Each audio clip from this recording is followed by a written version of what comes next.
It's time to throw some more stuff at enemies and hope it works. Welcome to the Attic Dungeon. My name is Sam, and whether you want to throw a dagger or throw a net, I'm here to help you with everything. Yes, it's another something that I did years ago, but has gotten vastly improved by Tasha's Cauldron of everything kind of thing. We're talking about throwing builds today. So I made some throwing builds years ago. I remember one of them being a crossover between a fighter and an artificer, because the artificer made up for the sword deficit that there was no way you could pull multiple weapons in a round and throw them at an enemy. Tasha's solved that problem by giving us the throwing weapon fighting style, which does so much for this build. Well, for any throwing build, basically.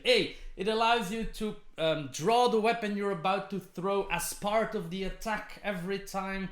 So if you have a bandolier of hand axes, you can just grab them and throw them all the way. That's very fun. B, it adds +2 damage to any thrown attack that you do. That is good stuff, really. It's an excellent fighting style, and I love wizards dearly for making it. I hate them sorely for other things, but sometimes you just gotta love them as well.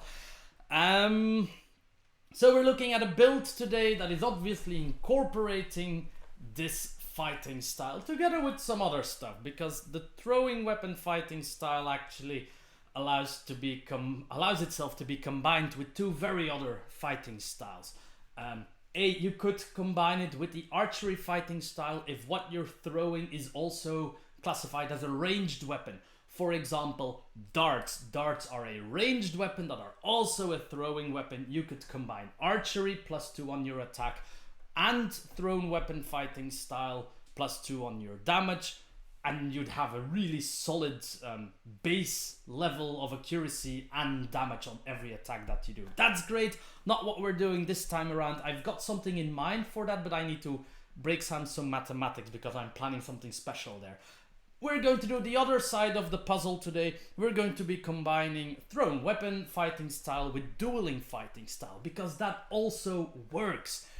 Dueling simply states that if you're holding one weapon in your hand and you have no other weapons in the other hand and you attack with the weapon, you get +2 damage. This damage stacks with the damage from throwing weapon style. So that means if I were to toss said hand axe and I have a shield or no other weapon in my other hand, I already get a +4 on my damage, apart from any ability bonus damage. Maybe it's a magic hand axe, it's a very decent baseline damage that you're dealing out. With very decent, I mean it's heavy. If you have 18 strength, that would be +4, that's already 8 base damage without actually rolling a die. That's really strong. So that's what we'll be focusing on today. Obviously, I could have done this with a fighter, but then I realized, oh wait, last week I already used a fighter as my soul class for the grappling build. So today I'm using a ranger for the base. I am adding some fighter levels along the road though, because there's something we want to pick up. But base class, ranger, base concept, we're throwing stuff at enemies. What race will we be using? Very simple. We're going to use kobolds, not the old legacy kobolds. We're going to use the new kobolds. Why? They have this amazing ability called dark vision. No, just kidding. Draconic cry, where as a bonus action, they can unleash a draconic cry at enemies within 10 feet. And until the start of your own next turn, basically everybody that is aligned with yourself, so you and all your allies, have advantage on all your attack rolls against the enemies who could hear you. There's no saving throw included. The only limitation, which is of course a limitation, is the distance, but that's 10 feet in each direction. So if you kind of center yourself pretty well, you can easily affect 2 or 3 enemies with this, and it's just bonus action, caca, and you've got advantage, which is obviously very strong for any martial build, which is what we are going to be. You can use the trait a number of times equal to your proficiency bonus, and it resets on a long rest. So I really like this. It's free fairy fire. What's not to love? Obviously you don't flag them, you don't color them up for anti-invisibility measures, but kobolds also get some extra skill if you want, or an extra resistance, or a nice cantrip from the sorcerer list if you want something specifically. So there's options there as well. But we're doing it for the Draconic Cry.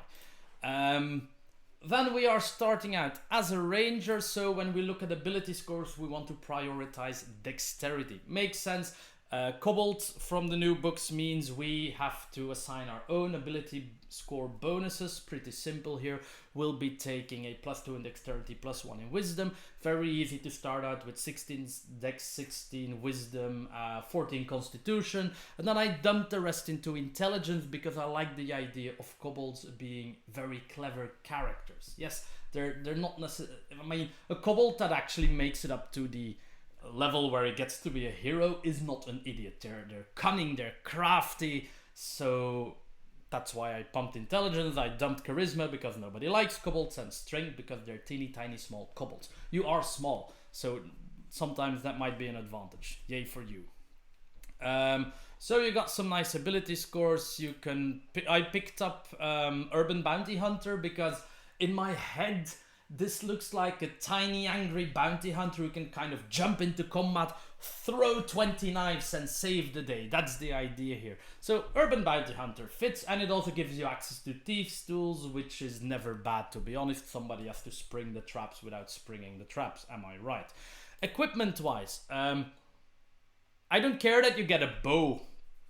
Obviously for the first level you can use it, you don't have a fighting style yet. But instead of like a longbow and 20 arrows, I'd be way happier with 15 daggers in my backpack. Not in my back, in my backpack.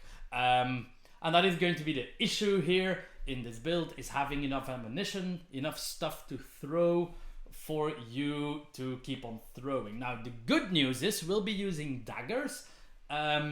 You can also stab people with daggers, and your dueling fighting style that we will pick up later on will make it so that your melee attack with your daggers will still get a +2 from dueling. You won't get a +2 from a throwing weapon fighting style, but you'll always have a nice bonus damage no matter what style of fighting you're using. And that is the other idea here that I have in my head. So enter the game, throw a bunch of daggers, kill half the targets, and then you can kind of skirmish between melee and ranged, whatever is optimal at that point, to be a very flexible and annoying part of the battlefield. You'll even gain some minor control abilities later on. So we have a level 1 kobold with, I don't know, 12 to 14 daggers in the backpack, because why not? Nice ability scores, and the first level in Ranger. As per usual, I am using the revised Ranger rules from Tasha's, which means you get, what's it called, Favored Foe, so the Hunter's Mark Light, so to speak, which also requires concentration, which is only a D4 at the start, but which does not require a bonus action to activate. It basically, when you hit a creature, you can activate the Favored Foe and you get a D4. So you hit, you activate, you roll for damage. That's good stuff. Concentration required, yes. Bonus action required, no. And that can be pretty important, because later on in the build you'll notice that our opening round can be a bit Nova-like, and having our bonus action to ourselves there is a vital part of the Nova idea. So Favored Foe, proficiencies don't really care what you pick. Make your own cool bounty hunter, you know. So you start out with a bunch of daggers. You can pick up a shield, of course, as well. That's the idea here, because we will be picking up dueling at a certain point, and we only need one hand to keep throwing daggers thanks to throwing fighting style. Shield and dagger is going to be the way you look, which will give you a very respectable armor class, because you are wearing medium armor. You can pick whether you want the stealth but less armored variety, or the disadvantage at stealth but more armor class variety. That's all up to you. Obviously at first level there's no freaky throwing mechanics yet. We need to advance to second level, and then the fun begins, of course. First off, we get our fighting style. We pick thrown weapon fighting. I'll repeat it once more. Whenever you want to throw a weapon, you can draw the weapon in the same action now. So that removes your free item interaction limit kind of one per turn. You can now throw and still interact with an item afterwards. And you get +2 on every thrown attack that you do. Better get some more daggers. It's going to be one heck of a dagger storm later on. And of course we get spellcasting as well. Now, since we picked up Favored Foe, you don't have to pick up Hunter's Mark, right? But you can. Hunter's Mark still has the advantage of being capable of being swapped over to another enemy when your initial target has died. Favored Foe cannot do that. It had the disadvantage, of course, of using a spell slot and a bonus action. It's something you have to weigh for yourselves, but I took it because I had a slot in my spells anyway. What are some other nice spells to pick up? I took Absorb Elements for defensive reasons because I like defense. I took Hail of Thorns as well because Hail of Thorns just mentions that you have to do a ranged weapon attack, which doesn't necessarily mean you have to attack with a ranged weapon like a bow or darts, but throwing a dagger also obviously counts as a ranged weapon attack, so can be used to trigger Hail of Thorns, which means you have the capability of dealing AoE damage very centered on your target, of course. It's 5 feet around the target, so it's a tiny grenade that you're throwing. But it's a bonus action to activate it. You can still attack in that turn, so it's a nice spell to pick up. You have a very respectable wisdom to start with, so the dex saving throw is also has a fair chance of being failed by the enemy, in which case they take damage, and they still take half damage if they actually make the save. So this is always a nice way to use a spell slot. Remember, Hail of Thorns is concentration while you're holding it, so you can't combine it with Favored Foe / Hunter's Mark. So it's a bit of a thinking process for you, but I like the spell. It's never bad to have a healing spell as well, but I kind of prefer having Healing Spirit as a 2nd level spell over Cure Wounds as a 1st level spell, but that's up to you completely. There's no really important spells here since we have Favored Foe, but Hunter's Mark is more than welcome. So that is level 2 basically. Level 3 gives us Speak with Animals. It's a primal awareness thing, so the extra free ranger spells that are all kind of nature based, not that relevant to us. Level 3 also gives us our ranger archetype though, and that is going to be the Gloom Stalker, because the Gloom Stalker is an incredibly cheesy subclass. I really looked at using another subclass like the Hunter was an option, even though it's not the best subclass. Since it's one of the original ranger subclasses, and we all know those are not really good, but the Hunter is okay and has some great features that work with this type of build, but the Gloom Stalker just kind of enhances my jump in, throw a bunch of daggers idea. Why? Because you get Dread Ambusher. First off, you add your wisdom to your initiative modifier, which makes the chances all the higher that you can jump in first and throw all your daggers, which is good fun. That's what we want. But also on that first turn, you get increased mobility, so an extra 10 feet. And if you take an attack action in that first turn, you get an extra attack, and that's just part of the attack action. It counts as extra attack. It's not bonus action fueled or whatever. So already at level 3 at the start of combat, whoosh whoosh, you can throw 2 daggers, which is a lot of fun, obviously. Since you're not using your bonus action, one of the options is that you either activate Hunter's Mark or activate your Dragon Shout, right? So the ideal setup in my brain here is that you run up to medium range, which is perfect for A, dagger throwing, B, dragon shouting. You shout, you gain advantage on all targets in front of you, and then you throw activate favored enemy if you want on that first target, or whatever target is most important, and you throw your daggers and you gain an extra attack from Dread Ambusher. That's like the ideal opening in my head for this dagger throwing person. You also gain Umbral Sight. You already have Dark Vision, which means your Dark Vision gets expanded by 30 feet, which is nice to have, and I think it fits Kobold to have better Dark Vision. There, I said it. Level 4, pretty straightforward. We're just gonna grab an ability score. This is really not a feat heavy build. I'm sure there's feats out there that you could consider, but we're just going for extra dexterity. We want that accuracy. Yeah, you can also pick up, of course, if you're playing with the Tasha rules, martial versatility, that every 4th level you can change your fighting style, but we're not really going to do that. But I mean, the option is there. And at level 5, you gain extra attack. So each turn you have an extra dagger. That means at the opening of combat, you have 3 daggers that you're throwing about, which is a fair dinkum amount of daggers in combination with having advantage from Dragon Shout or dealing extra damage from favorite foe or maybe from Hunter's Mark, which you then can afterwards continue to move around with your bonus actions. All of this, of course, being enhanced by the +2 bonus damage from throwing weapon fighting style and the +4 ability bonus damage that you have from having a nice and high dexterity by now. Okay, that's all the ranger levels we're taking. I took obviously one level 2 spell. There's a few options here. Obviously, this build is going to suffer from one major issue, and that is the fact that none of your daggers are going to be magical. If your Dungeon Master is benevolent, they will drop you a bracers of daggers, I think it's called, of infinite daggers, or what is it?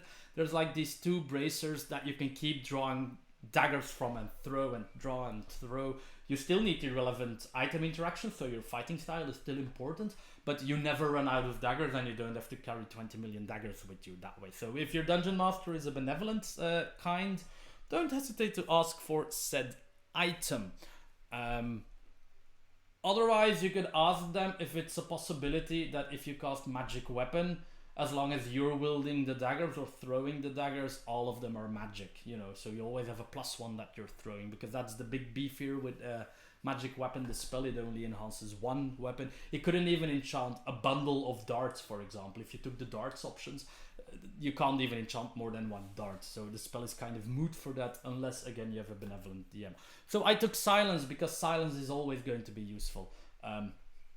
Force a spellcaster to move, mute a conversation. Silence has multiple uses, and it's not related to any saving throws or whatever. You just glue it on there and it's quiet.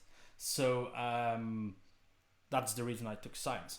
Eek! A scary promotional bit. Don't panic, I'm just here to tell you that I absolutely appreciate you watching me, and I hope that you enjoy yourselves. If you do, do not hesitate to click the like button, the subscribe thingies, shout out to me in the comments, do something!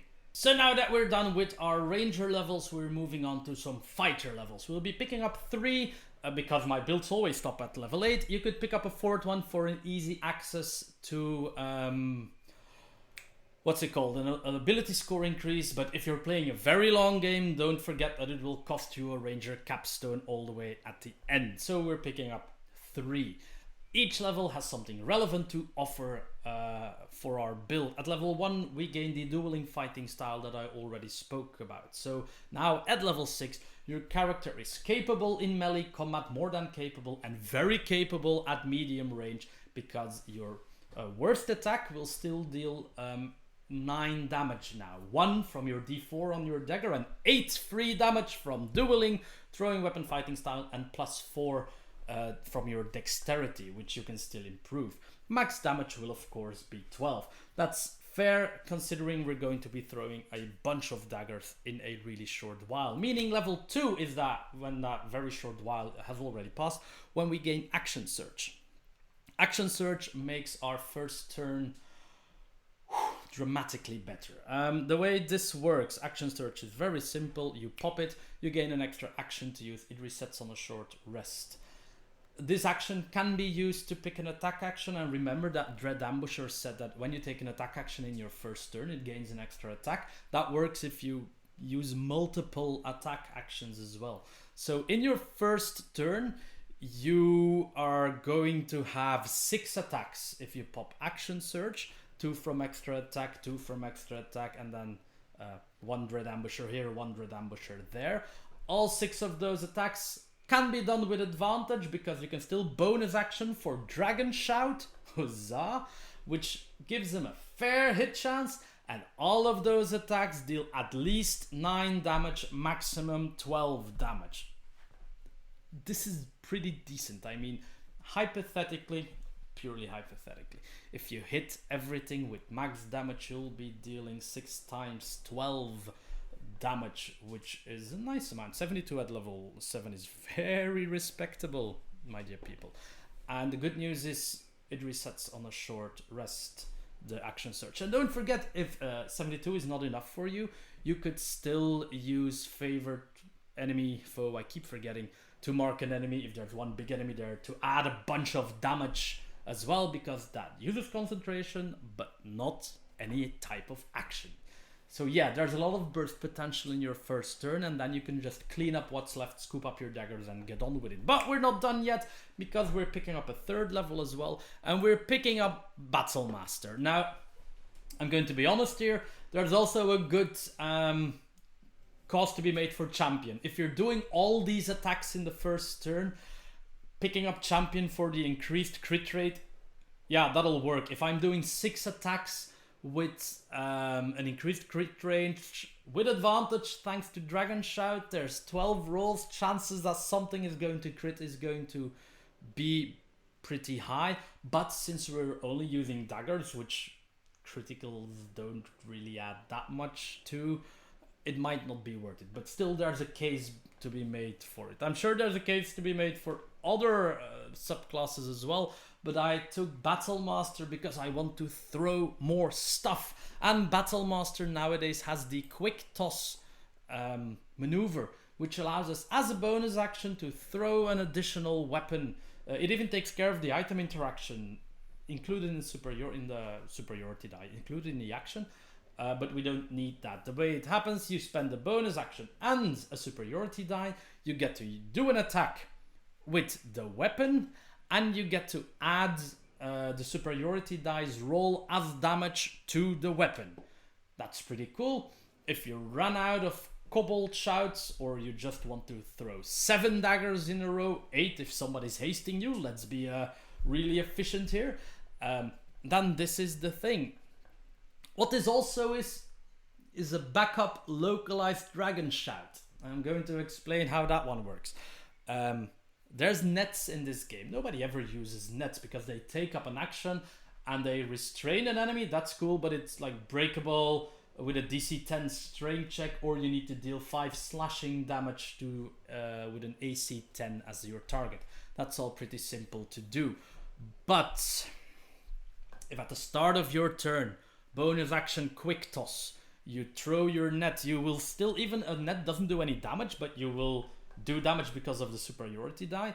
If the attack hits, the target is restrained. There's no saving throw included. That's the bonus here, which would mean that all of your follow-up attacks, and whether that's just the average 3 attacks of a first turn, 6 because you action search, or just your 2 attacks, will all have advantage. Your allies will all have advantage, and the enemy still needs to break out of the net. You never know that they actually fail the lame DC. I mean, it never hurts to have a net in your backpack specifically for this purpose. That's all I'm saying here. It might work, and I think if you're out of Dragon Shouts, it's surely worth the superiority die, because don't forget, superiority dies reset on short rest as well, just like about every other fighter ability does. What other maneuvers did I pick?